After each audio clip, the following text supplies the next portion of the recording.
Whether your beer is in a bottle, can, or glass, kick back and relax. It's better on draft.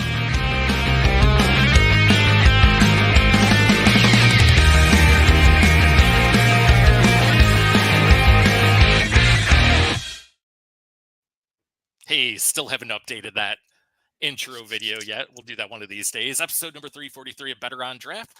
One of your hosts, Dan, here with me always, Rob and Wendy. How are you guys doing? I'm doing great, Dan. I'm fantastic today. Awesome. Doing this a little later than normal today. All good. Hope you guys can stay awake for this. I know it's like 10 o'clock out there. It's 4 p.m. in the afternoon, wherever the hell I'm at. What are you guys drinking today? Wendy, we'll start with you. Well, I am double fisting today, kind of. In honor of International Women's Beer Day, I have our new NA beer from Kitty Pig. It is called Saskaberry. Sorry, I can't talk today. Saskaberry Blonde.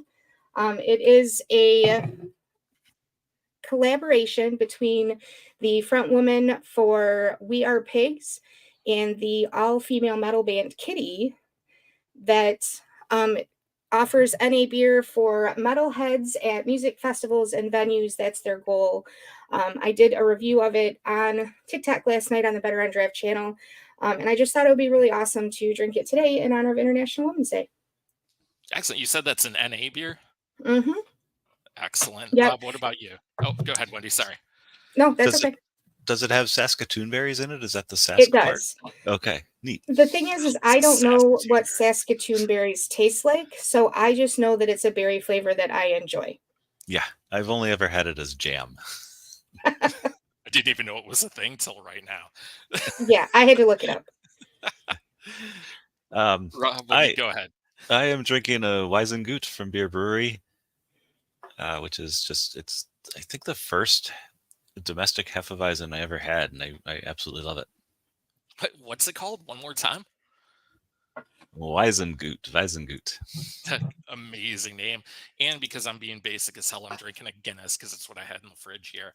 All right. So a couple weeks ago, we tried it. I mean, it's summertime where I'm at, I guess so. Anyways, a couple of weeks ago, we tried to do a show talking about beer travel tips. I think we're going to actually try to do that for real this time. Three of us are pretty well traveled as far as I know. I know, Rob, you've been to some pretty exotic places like I have. Wendy, I know you've been all over the place as well.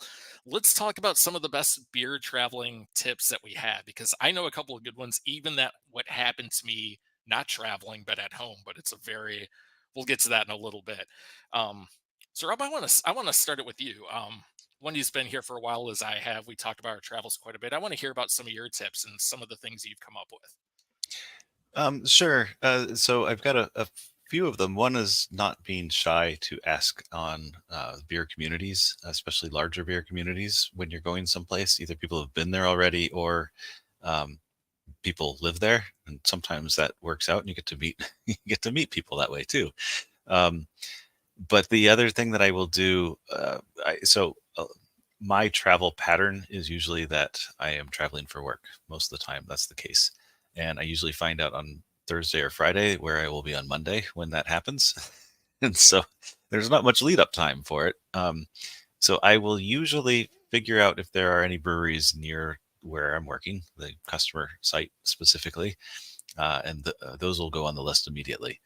And then after that, after I land, I'll check for breweries near the airport so that I have a plan for the end of the business trip. And then I will check for things near my hotel. Usually I will use the Untapped app and look for nearby venues, so that way I can check out the menus and stuff pretty easily just on my phone without having to look around too much. But it really depends on where you are and what's going to be in there. So I will also check Google Maps and do a search for craft beer. But one of the things I learned early, I don't know if you still have to do it, is that depending on where you are, it's either going to be called a liquor store, a package store, or a bottle shop. And you have to kind of know which one it is so that you search for the right thing. I think Google's gotten smarter about it because it searches comments and stuff on the places now too. So if you search for craft beer, you can usually, like that exact term, you can usually find people who comment on the craft beer in the establishment itself. So that tends to help too. But yeah, the big ones are, looking for breweries specifically near where you're going, and then having an exit strategy too. So I'll pick up beer and stuff to fly home with. My biggest tip when it comes to that is check multiple places for their hours. Don't just look at one, look at multiple places, because there have been a number of times that I have rolled up to a brewery in the middle of a neighborhood that I don't necessarily, that the Uber drivers have said, I don't think I should leave you here. The brewery wasn't open. Or they were closed that day for a special event. So we looked it up on Google. It said that it was open. We didn't check their Facebook page to see that they were closed that day. So always check in multiple places. Yeah, that's a good one. And sometimes I even forget to check the hours and show up to closed ones. I remember once in one of the North Carolina, I had like an early afternoon flight out, and it would have been on a Saturday for some reason. And when I got to the brewery, it wasn't open for the day yet.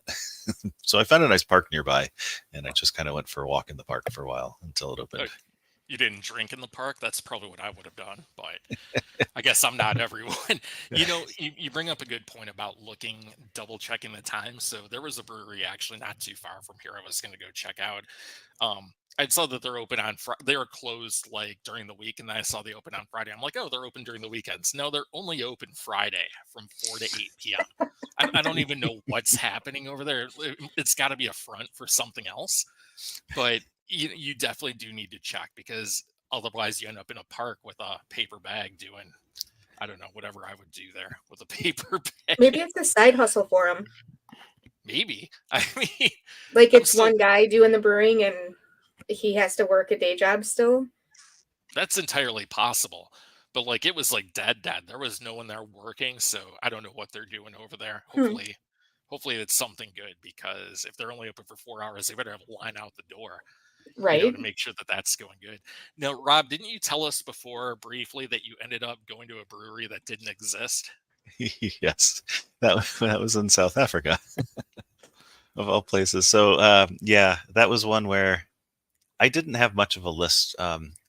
Shoot, I really have lost. It's one of the three capitals, not Cape Town, not Johannesburg, the third one. Would that be Durban? No. But I was working in Johannesburg, and I took the train there.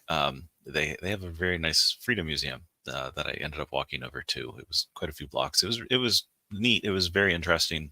But the plan, I had a plan.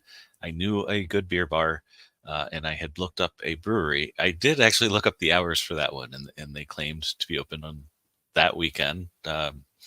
Well, they had their hours posted. I did not check how recently they had posted to Facebook.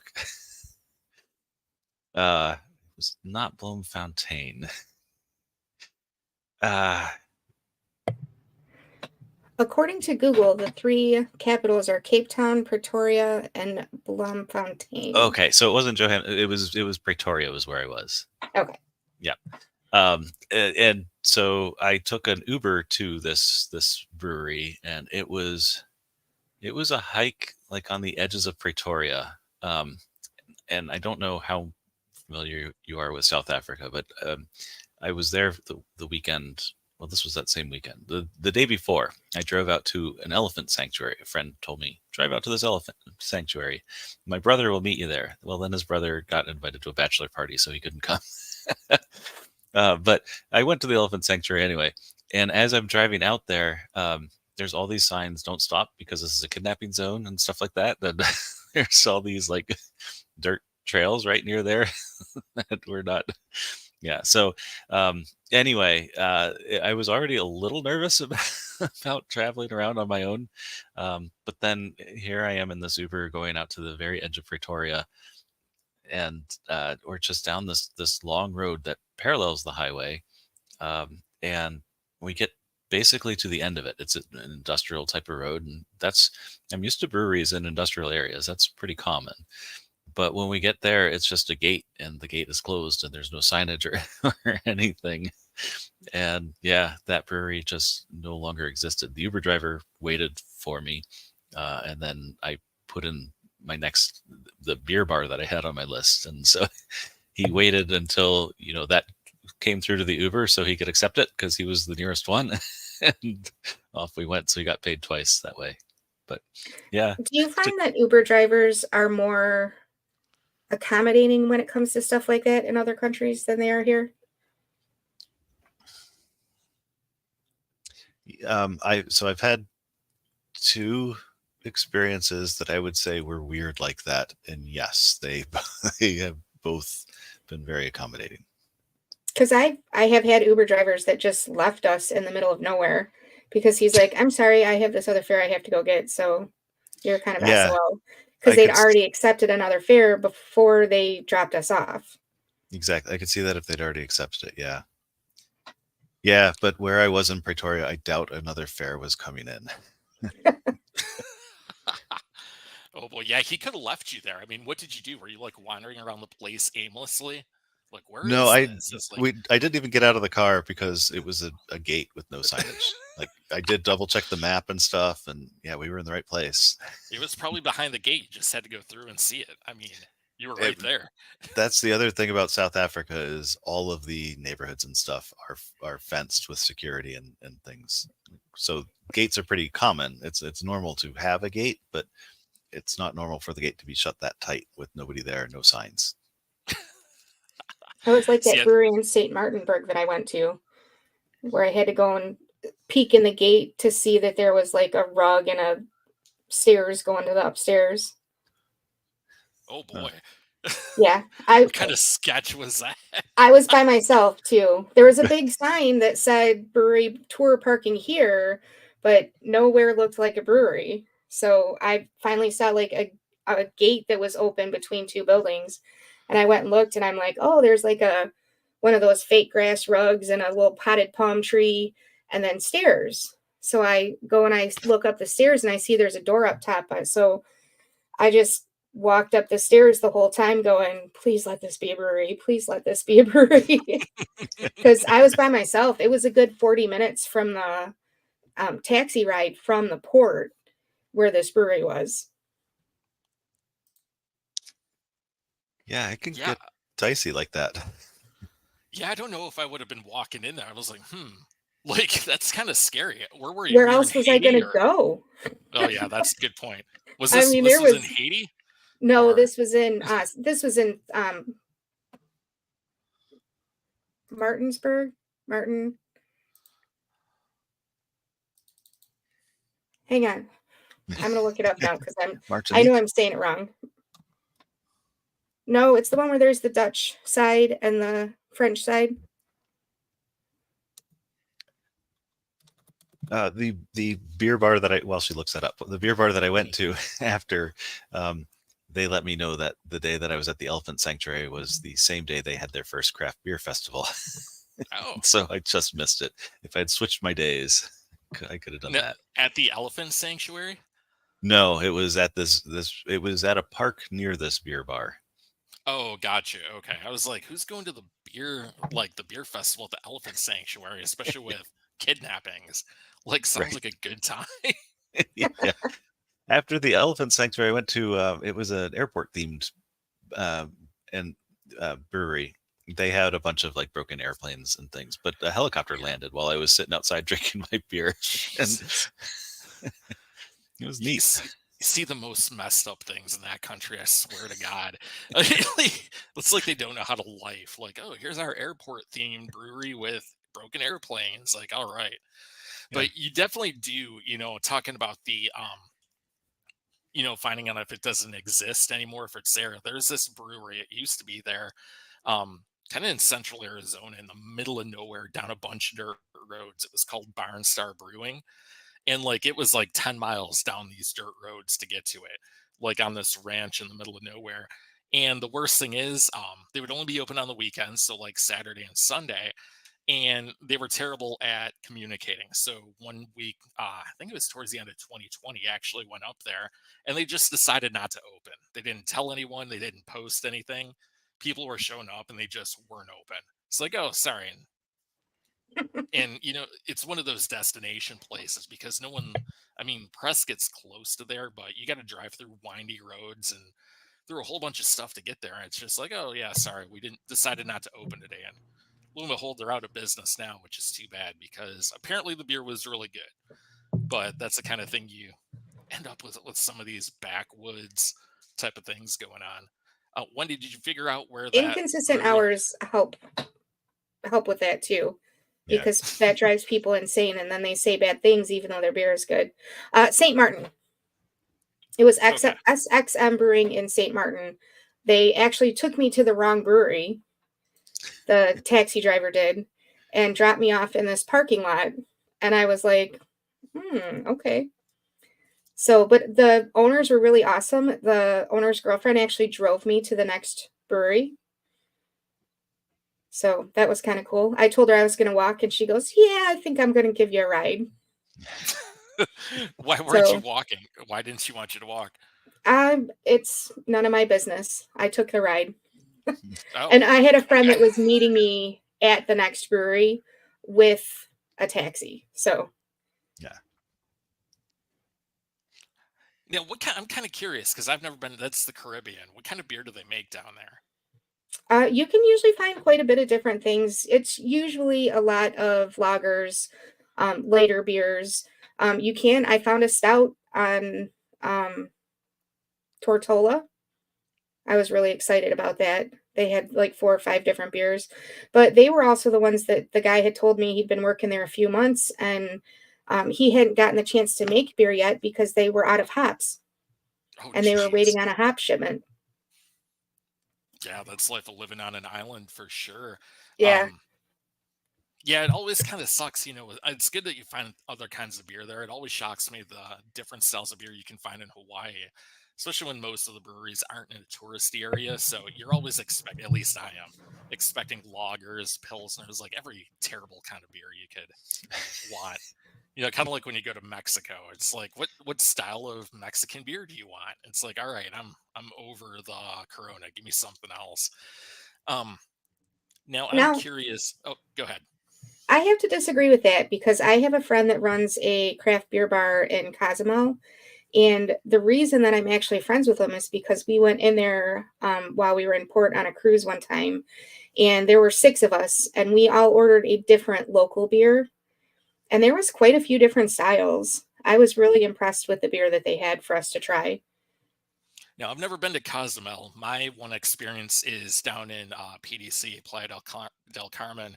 And there was one bar that didn't serve Mexican lagers, and it was an Irish bar. It was so frustrating. Like, it's like, all right, I'm Corona'd out. Give me something else. Thankfully, we found that towards the end of the trip, so it kind of worked out. But I'm glad to hear they have other styles there, because all I can imagine is people just, when they have micheladas too, they already have the pre-made micheladas that you can get and walk around in the street drinking, because that's legal there for, like, it should be everywhere. That's one time I will do tomato in my drink. It's the michelada. Yeah, especially the spicy ones. So you won't drink a Bloody Mary, but you'll drink a michelada. Maybe it's the Bloody Marys I've tried. It's so tomatoey. But the beer, I guess the beer might cut down on that. I don't know. They're really good though. I can understand why they do it because the beer sauce. Is it the Clamato? But so the Clamato, that would be a Caesar, and I do like those a little bit at least. The Clamato? Yeah. Yeah, those aren't bad. Whatever they do to make that stuff is pretty good. Wasn't it's it the clam juice? Is it? Well, there's more than clam juice in it. It's tomatoes and clam juice. Was it Bud Light that was making that for a long time? The Clamato that they were selling? I can't remember. But someone was making one for a really long time. I don't think they do anymore because no one wants a Bud Light or a Budweiser in their michelada or whatever you're drinking. Right. Or in general. Now, I'm curious, you guys have to have stories like this. What's a bad situation that happened with your traveling, and how would you avoid it in the future? Let's start with you, Rob. Like beer wise, or no, just in general on a beer trip. There has to be something. I've got one that kind of is beer related, but yeah, go ahead. I want to hear what you've got for us. Boy, I'd have to think about that for a minute. I can remember a couple where I have been completely lost and just completely breaking down, but I'm trying to remember the details for it. What about you, Wendy? I was going to say, I can tell my story while he's thinking of that. Yeah. So absolutely. My story is actually from Indianapolis, believe it or not. We were there for a sour beer festival, and the night before, we all went out and kind of split up into different directions. And one of the girls and I went to a few breweries. We walked a few miles out of I don't want to say a few miles, a few blocks out of the way because we were not following the directions correctly in Google. But we ended up at like the third or fourth brewery that we had gotten to. We were heading to. We called the Uber. When the Uber showed up, it was a different car, but like I'm looking at my information on his screen, and everything was right. Like we matched up, but the car was different. So we get in the car and immediately realize that he is 100% high, like stoned out of his mind. And he took us to this brewery that was closed early. Like they were supposed to be open for another 2 hours, and they were shut down 100%. All the lights were off, everything. And he was one, I was not getting out of that car. And I was like giving him directions. Like I'm following the directions on his screen in front of me because he was like going in the wrong directions, everything. My friend's freaking out in the back seat. We get there and she's like, what are we going to do? And I'm like, we're not getting out of this car. So I put a new place in. We get to the new place and it's an Irish pub in an area that is very much younger and hipper, let's say, than the area that we were just at. So there was a lot of college kids there and there was a lot of police presence. And he would not pull up to where the police were standing. So he dropped us off like on the other side of a very busy road, a block away from the brewery, because he wouldn't go anywhere near the cops. But that was one of my crazy stories. I've had a few, but that was the one that I was like, oh, how the hell did I get into this? And my friend was like panicking. She's like, I don't know how you did that. I would have freaked out. I'm like, well, you kind of were. But I don't know. I guess if you deal with people like that on a regular basis, you learn how to talk to them. Because I was able to give him directions. What about you, Rob? Did you think of your story? Yeah, well, I thought of a fairly recent one. I was in Haarlem, Holland, with my wife, and we were basically in the downtown area, the old city area, and she agreed that we could go visit a brewery that I was pretty excited about in there. It translates to, I think, Little Owl, if I remember right, but I can't remember the name of the brewery. It's something like that, though. And so I put it into the Google Maps, and it was going to be a longish walk, but we were up for it.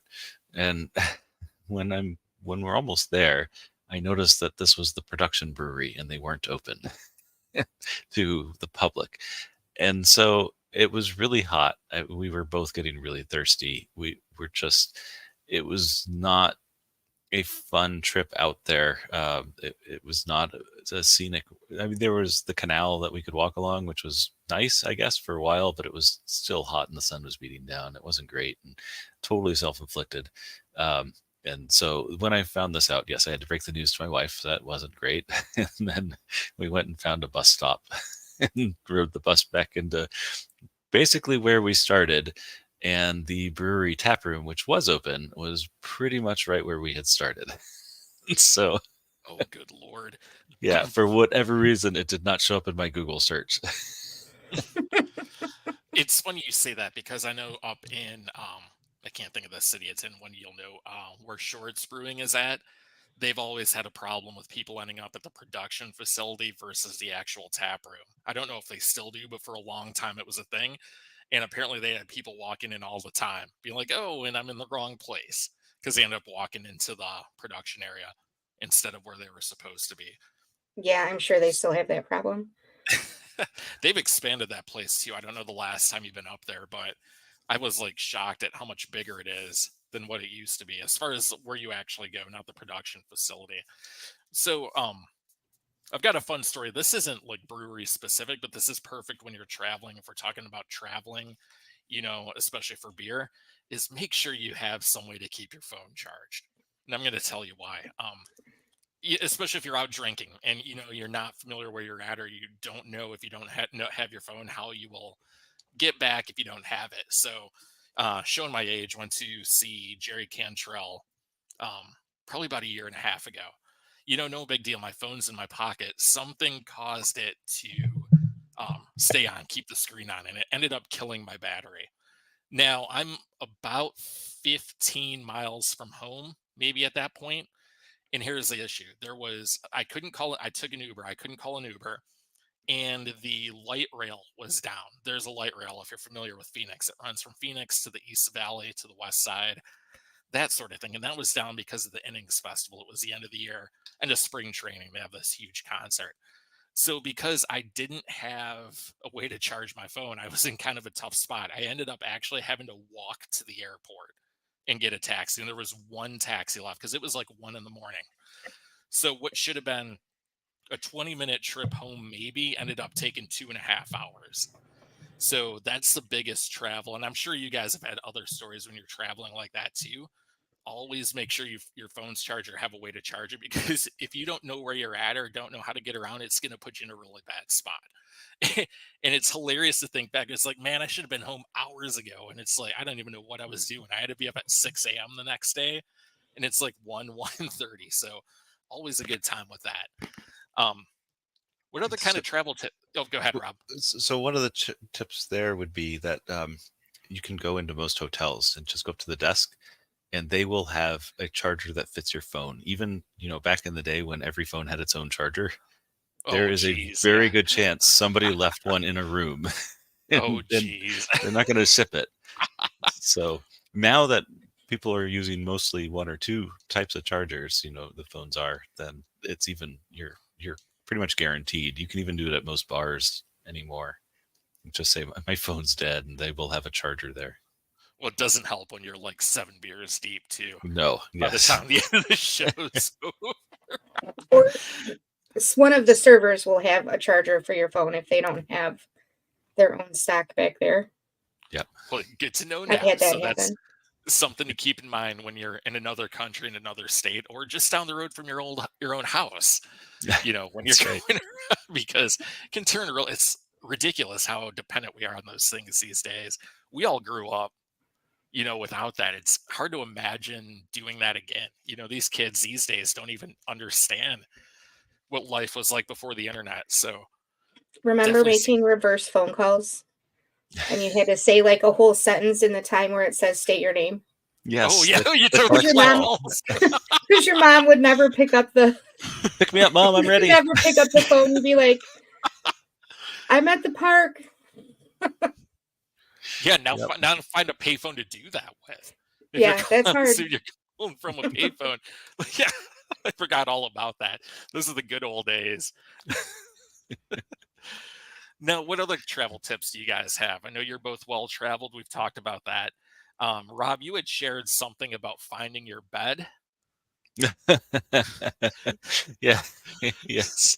Tips for how to find your bed in a strange city when you've been drinking. Yes, absolutely. So how do we do this? I'm kind of curious. What are some of the tips for finding your bed? Taking pictures of your room key or something that has your room number is important. Again, you have to keep your phone charged to see the picture, but yeah, those pictures are good. And then dropping pins on your hotel, that's important. Yeah. Oh, that's a good idea. Yeah, but so I'm curious, all right, we're going out drinking. Obviously, we're here to drink some beer. Is dropping a pin, are you going to be able to figure that out? Because I probably won't. I'll be like, the fuck is this? Oh, I do that. I do that pretty much when I will have marked that hotel somehow on Google Maps so that I can Yes. So find you it. can just walk. That's what I Yes. do too. Yeah, I Even if- actually, go ahead, Wendy. Even if I call for an Uber from the airport, I will put the hotel's address into Google Maps so that no matter where I'm at, I can find it again. Oh, that's smart. Meanwhile, I was, I went, where the hell did I go? Oh, down to the brewery or the tap room to get a growler filled the other day. And I'm staying at this new place. I hadn't been staying at here. I'm like, oh, I remember the way back. Just blew past the road. It ended up taking an extra 20 minutes to get back, which should have taken us 7 minutes, took like a half hour because I just, I know where I'm going.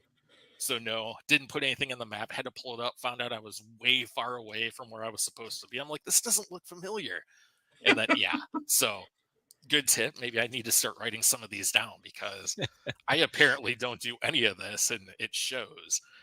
If I'm going to be working in the city for a couple of weeks, I will intentionally drive around a bit without using the navigation because I find when I use the navigation, I don't pay attention to the roads at all, and so I Oh, would geez.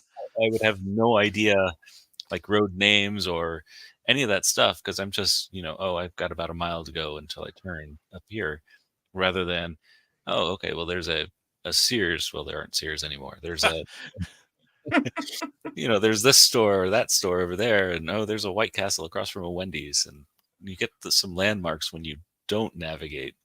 So I find that helps, but I do need to plan for extra time to get where I'm going when I do that. See, I found some good restaurants that way too. nice. Right? One of the things I do too is I have a book that is my notes for everything. Like every trip I go on, I have planned out like this is the list of breweries that I want to go to, just because I don't know if I'm going to be able to get into my phone. So I write everything down and I'll write the hours that they're open, their address, which like I star which ones I really want to go to.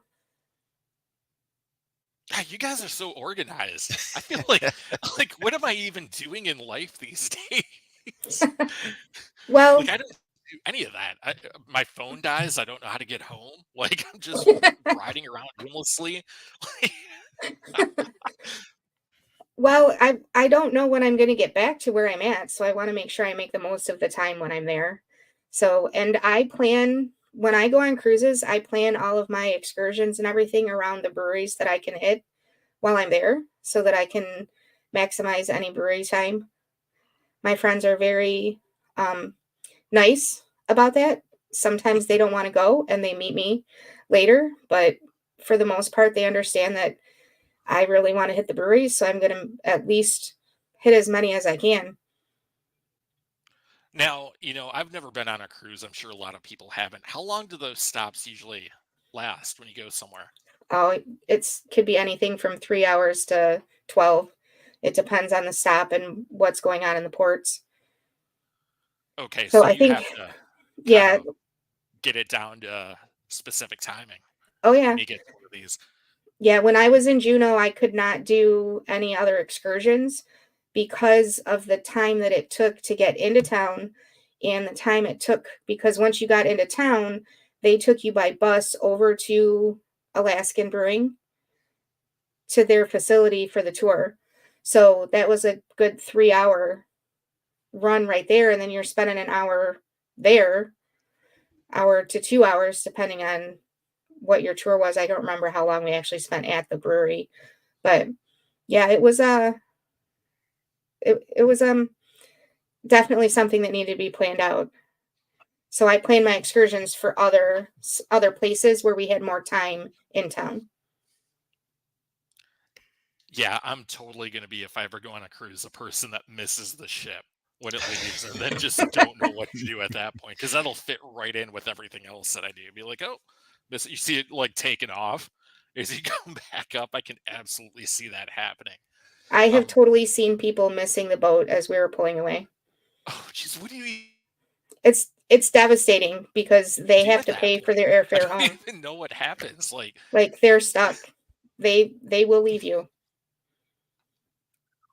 They're like, see you guys. Hopefully you're not in a foreign country without your passport, because that'll be a good time explaining that Well, at the if you're border. going into port in a foreign country, you bring your passport with you. Oh, you don't leave it on the ship? No, That's you good, don't at leave it on the least. ship. You take 'Cause that with you I could see when you that. get off the Be boat. like, yep. And the consulate's like 500 miles away. Go get a new passport. Like, here we go. No, there's going to be a sorry. spot in the port someplace that you can talk to somebody.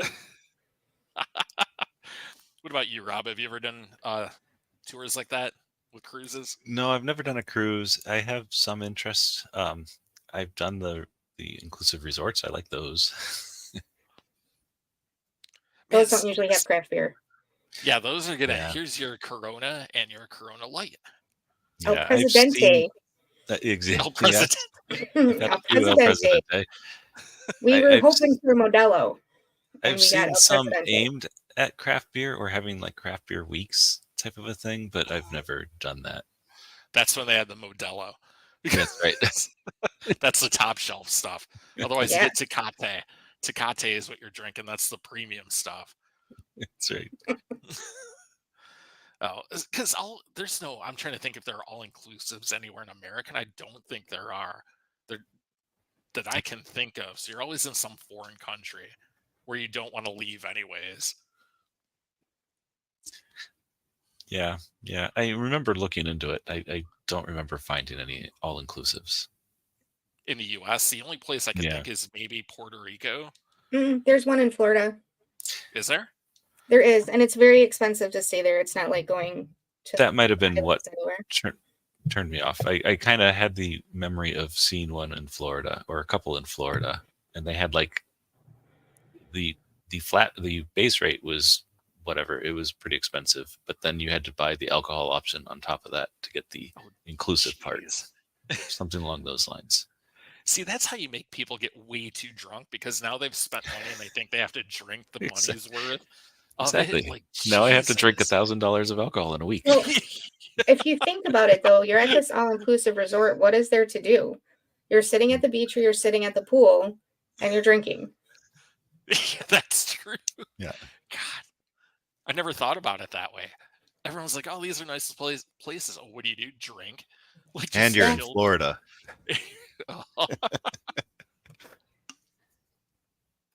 Yeah, I've only Absolutely been to a couple, in Mexico and in the Dominican Republic. Yeah, I was in Dominican Republic and in Cancun. See, I've been down to the Cancun area. I've never stayed in all-inclusive. I hang out with the plebs, with the real people, you know, all the vatos on the street. Where you drive through the absolute hood to get to where the resorts are at, that really small area. I shouldn't even make fun of that. It's kind of sad. The more I sit here and talk about it, and where you see the military. When we were in Playa del Carmen, we took a taxi into town, and then we took the ferry over to Cozumel so that I could take a beer to my friend at the beer bar. To take a beer, Because that's awesome. Normally I see him when I'm on a cruise, right? Mm-hmm. So I was really excited that I could bring my own beer to Mexico to bring him beer. That was kind of cool for me to be able to bring him beer this time. You know, it's funny you mentioned that that ferry, because the last time I was down there was end of 2017. Like a week after we left is when someone let off like an explosive device on one of those ferries. Like, just thinking about that, because it was the ferry is left right from like the downtown area out to Cozumel, and thankfully no one was hurt. I don't think there was anyone on it when it went off, but yeah, thinking about that, kind of crazy down there. And it brings me back, if you were in Playa del Carmen, you probably saw the military hanging out. You saw cops with automatic like machine guns, like all kinds of crazy stuff down there. Like, they try to protect the money that comes in there good, but everyone else, it's like, fuck you. Pardon my language, but just a weird kind of thing. Someone's typing away. What do we got going on? Sorry, that's me. Responding to, we have Jason Flanders on the chat. I'm not sure which. It looks like he's coming from X, giving us a bunch of different topics. Today we are just talking about tips for traveling when you're doing beercations, just any type of traveling. So that was it. Oh, I'm reading his comments now. I didn't, Oh. of course, wasn't Yeah. thinking. It's like, not sure what this pod is about. Well, we're talking to you about travel tips. I mean, hate us all you want, but it says travel tips for real this time. So thanks for joining us, Jason. We do appreciate you. A lot of viewers on X of all places tonight. Kind of impressed to see that. Definitely drop us a line if you are listening live. You can chat with us here. Wendy will make sure to get back to you, and I'll probably roast you for some stupid question. But other than that, But we do like the topics, so I actually have written them down, and we might use them in other shows. So please don't ever hesitate to give us topic ideas. Dan. Sorry. That's I'll right. be nice. I'll be nice. We all have our own job to do on the show. Yeah. So I will say one thing, Jason, seeing your comments. Draft line cleaning is absolutely important, and I can go on that for hours, but there have been times where I've been handed a beer and I can smell it if I'm standing there, walking up to get it where I'm sitting. I can smell the beer from where they set it down in front of me. I'm just like, no, sir. I'm like, you take one whiff of that and think if anyone should be drinking that. I wish more places had better cleaning standards. That is one of my pet peeves. I hopefully it's everyone's pet peeve. You shouldn't be drinking beer from a dirty line. Have you guys come across that a lot?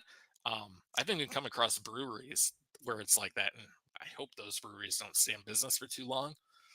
But yeah, I remember very distinctly a brewery in Port Huron. They were very happy to have me in there, and happy to pour me different beers because I was interested in all the different styles that they had. And yeah, they just kept, saying, "Oh, you should try this, you should try that." And in the end, they asked what I thought of it all. And I said, well, they all had kind of a same taste to them that wasn't great, but, the beers themselves, you could tell were great, but there was some undertaste in it. And yeah, it was just, they definitely had not cleaned those lines in a while. And it kind of tasted like all the different beers had been on each tap at some point. what about you, Wendy? Have you come across breweries that don't clean their lines? Not very often. I have come across it where I felt like a line was infected and I told them and they did not respond positively. So usually though it's bars that you come across that. Yeah, absolutely. There's a place no longer in business back in my Michigan days in Troy that if you remember when New Belgium first came to Michigan, they had standards of cleaning that the bars that put them on tap had to have. And the place I asked them if they're good, they're like, no, they want us to do too much with cleaning the lines and so forth. like they won't let us put the beer on here. I'm like, that tells you everything you need to know. Yeah. Kind of important that you do that, guys.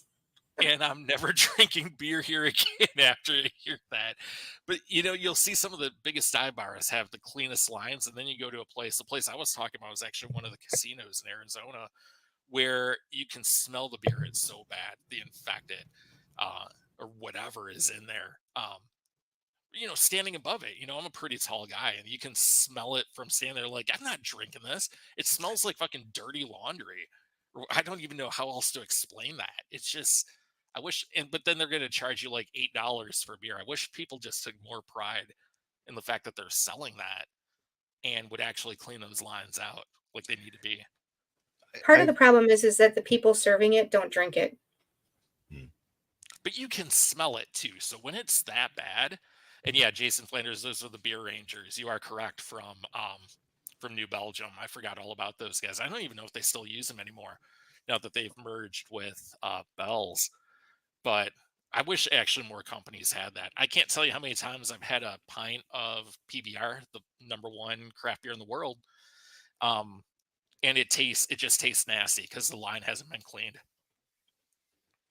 I can't remember what it is. It was it's one of those big, we've got 500 taps or whatever places, and they have these really long runs for their lines. They've got this beautiful display of their kegs behind, in a chiller somewhere with glass windows, so you can look at them. And then they run over the ceiling and down into the taps in the middle of the room, and it looks beautiful. And all I can think is that's a lot of line to have to It's a lot of clean. line to clean.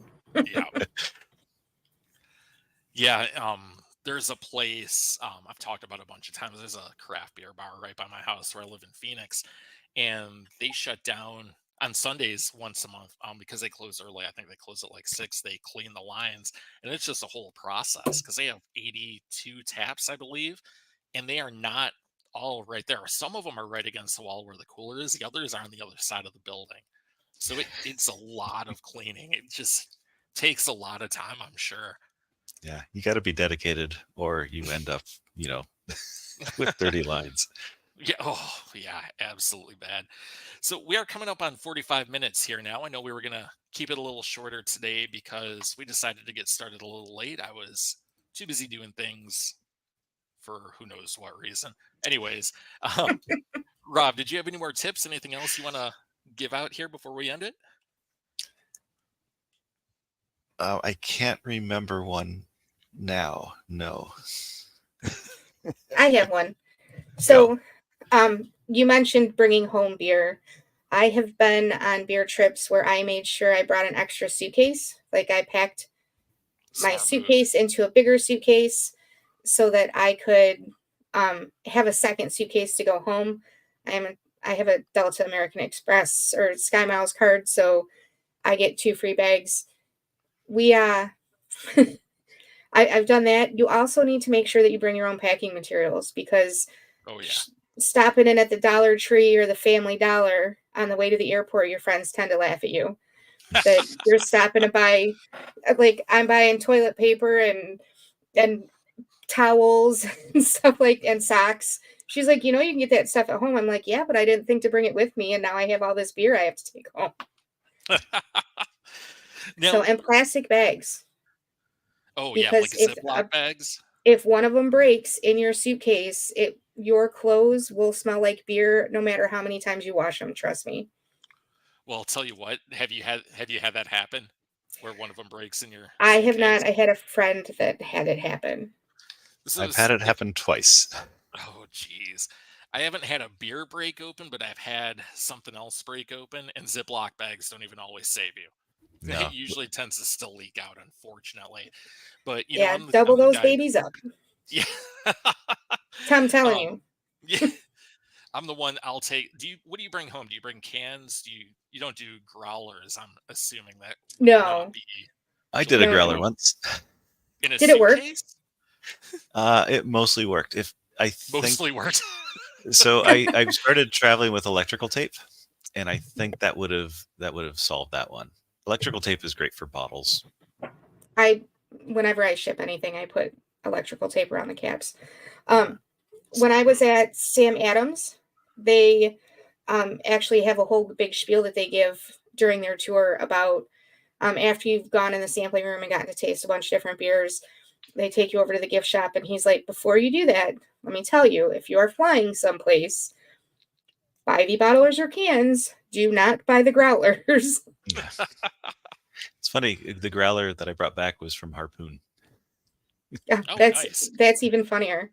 So I got a growler one time at I think it was Sault Ste. Brewing. It's a brewery in Sault Ste. Marie. I'm pretty sure it's Sault Ste. Brewing. But they had that cap on that growler so tight, it took us a week to get that damn thing off. We went like 3 days before the beer festival, and I went and found him at the beer festival, and I was like, hey, I don't know if you remember me, but I bought a growler from you at like 5 minutes before you closed on this day. And he's like, oh yeah. I'm like, yeah, I still can't get that growler open. And he told me somebody from Ohio had come into the brewery, drove home, and complained that the beer was flat by the time they got home. So he's like, I make sure that cap is on so tight, it is not going flat before you open it. So the growler mostly made it. There was some seepage. It wasn't too bad. So I had wrapped that one in old socks, dirty socks. So that one wasn't. The socks, were ruined. Fine, whatever. Did it alter the flavor of the beer though? Since I'm No, because assuming it only go came both out. ways. It's not You don't sucking the know beer that, back though. in. You don't know that, though. It's got the dirty sock taste to it. Yeah. Absolutely amazing. Uh, um, The beers that I've lost, one of them was a trip to Ireland, and it sat in JFK where it was sub-zero oh for no. like 8 hours. That layover, I actually I Ubered into town to go to a brewery during the layover and then Ubered back to the airport. But yeah, when I got to Ooh, that's risky Ireland, here. yeah, it was so much time. That's a Um, long layover if you could do that. Yeah, it was a long way. When I got to Ireland, I got to the hotel and I opened up my bag and the can was ripped in half, but it was still a beer slush, so it hadn't gotten on anything because it was, it was Did still you end up frozen. drinking it? That's the I thing. did Did you not. end Oh, see? You had a nice treat when you got there. I know. Yeah. I would have drank The it too. the other cans I brought made it fine. That one did not. Just the one. Nice. Yeah. Yeah, I only try to bring cans myself. I know they can expand, obviously, if you're in sub-degree weather, but I'm always worried a bottle's going to break unless I have to bring a bottle. And then I'm doing what you do. I wrap it in a t-shirt I'm not going to be upset about if something happens to it. And it's been pretty good so far. Maybe I should knock on wood, but haven't run into any issues. I've had cologne actually leak and get over everything in a Ziploc bag. So that's how I know it doesn't work too well, which is always fun. But do you guys do crawlers at all when you travel or no? Yes, I not brought crawlers home. I've not flown back with a crowler. Yeah, Yeah, I sure have. some of those can be hit or miss with the seals. That's true. Yeah, so that I haven't definitely lost any can yet be a though. thing. Yeah. And they have to be the ones that are like a regular can too. They can't be the twist top crawlers. For sure. Those definitely Right. do leak. But yeah, I've had one actually. The only time I've had a crawler leak was actually in my car driving home from the store where it wasn't sealed properly. That's the worst. Now you got beer all over the car. So hopefully you don't get pulled over. It's like, oh, how much have you had to drink today? I'll be like, none. It'd be an open cops always container. Yeah. Well, I'll tell you, I was at Dragon Mead one day, sitting at the bar, minding my own business, and a guy next to me came in and he ordered a growler fill, and he brought his own growler, and it was a pretty old growler.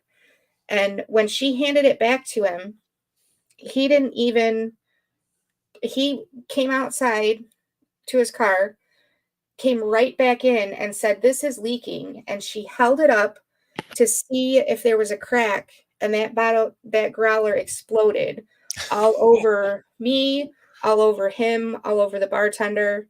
Oh, geez. I've never seen anything like that. It Wow. just exploded everywhere. Oh, the things you see happen out there. Good times.